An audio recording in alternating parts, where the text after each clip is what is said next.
Nellore rural నియోజకవర్గం తెలుగుదేశం పార్టీలో ఈరోజు భారీ ఎత్తున చేరికలు. 1వ డివిజన్ కార్పొరేటర్ జానా నాగరాజ్ గౌడ్,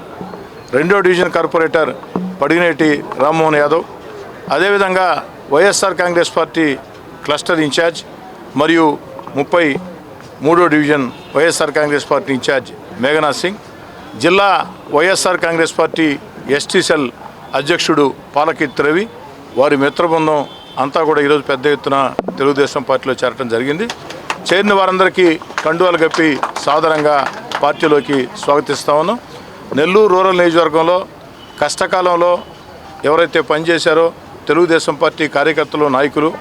ఎన్నికల వేళ ఎవరైతే పనిచేశారో అటు తెలుగుదేశం కావచ్చు, జనసేన కావచ్చు, బీజేపీ కావచ్చు, నా సేవకు రాష్ట్ర కావచ్చు, వారందరినీ, అదేవిధంగా నూతనంగా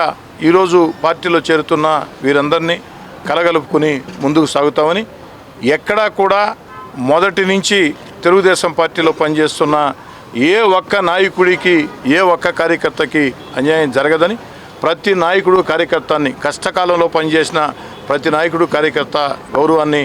అన్ని రకాల కూడా గౌరవంగా చూసుకుంటామని, అదేవిధంగా నన్ను నమ్మి ఈనాడు తెలుగుదేశం పార్టీలో చేరుతున్న కార్పొరేటర్లు 1వ డివిజన్ కావచ్చు, 2వ డివిజన్ కావచ్చు,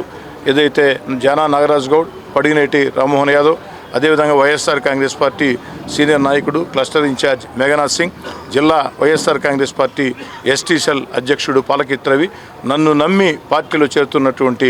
వారికి కానీ, వారి మిత్ర బృందానికి కానీ ఏ ఒక్కరికి కూడా ఎక్కడా కూడా తేడా లేకుండా అన్ని రకాల గౌరవంగా చూసుకుంటామని, అందరం కలిసికట్టుగా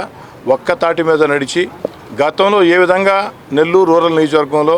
26 డివిజన్లు, 18 పంచాయతీలు, 12 ఎంపీటీసీలు గెలిచామో సంపూర్ణ విజయం, 100% విజయం. వచ్చే ఎన్నికల్లో కూడా, స్థానిక ఎన్నికల్లో కూడా సంపూర్ణ విజయం సాధిస్తామని, 100% నెల్లూరు రూరల్ నియోజకవర్గంలో 26 డివిజన్ కార్పొరేటర్లు, 18 సర్పంచులు, 12 ఎంపీటీసీలు, 1 జడ్పీటీసీ గెలుస్తామని, ఎవరైతే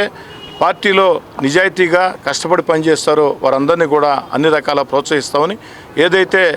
ప్రభుత్వ కమిటీల్లో కానీ, దేవస్థానం కమిటీల్లో కానీ, లేదా మార్కెట్ కమిటీల్లో కానీ, అదేవిధంగా పార్టీ పదవుల్లో కానీ కష్టం చేసిన ప్రతి ఒక్కరికి కూడా న్యాయం చేస్తామని చెప్పని మాట మొత్తం కూడా ఇస్తూ,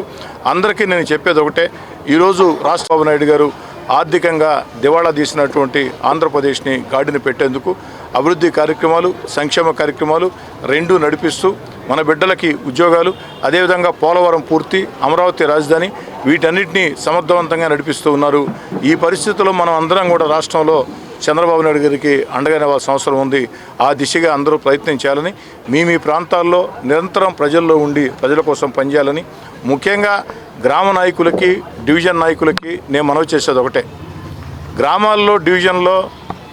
అనే కాదు, ఈరోజు పరిస్థితి ఏ విధంగా ఉందంటే ప్రజలకు ఎవరు దగ్గరగా ఉంటారో వాళ్లే నాయకుడు, ప్రజల పట్ల ఎవరు వినయ విధేయతలతో ఉంటారో వాళ్లే నాయకుడు, ప్రజల సమస్య పరిష్కారానికి ఎవరైతే వేదికలుగా ఉంటారో వాళ్లే నాయకులు. ఇటువంటి నాయకులు, కార్యకర్తలు కావచ్చు, కొత్తగా చేరిన నాయకులు, కార్యకర్తలు కావచ్చు, అందరికీ మనవి చేస్తూ ఉన్న, నిరంతరం మీరు ప్రజల్లో ఉండండి. అన్ని రకాల కూడా స్థానిక ఎమ్మెల్యేగా నేను ప్రోత్సహిస్తాను. కార్యకర్త కష్టం, కార్యకర్త నష్టం, కార్యకర్త ఇష్టం, కార్యకర్త కన్నీళ్లు, కార్యకర్త సంతోషం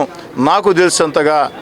ఎక్కువ మందికి తెలియదని చెప్పని నా అభిప్రాయం. ఖచ్చితంగా నెల్లూరు రూరల్ నియోజకవర్గంలో కష్టం చేసే ప్రతి నాయకుడు, కార్యకర్తకి రూరల్ ఎమ్మెల్యే ప్రోత్సాహం ఉంటుంది. మీరు కూడా అధికారం చేతిలో ఉందని ఏదో ప్రజల మీద పెత్తనం చెలాయిస్తాం అన్న ధోరణిలో కాకుండా, అధికారం ఉండేది 10 మందికి మేళ్లు చేసేదానికి అన్న భావనతో ముందుకు సాగాలని అందరికీ మనం చేస్తాం.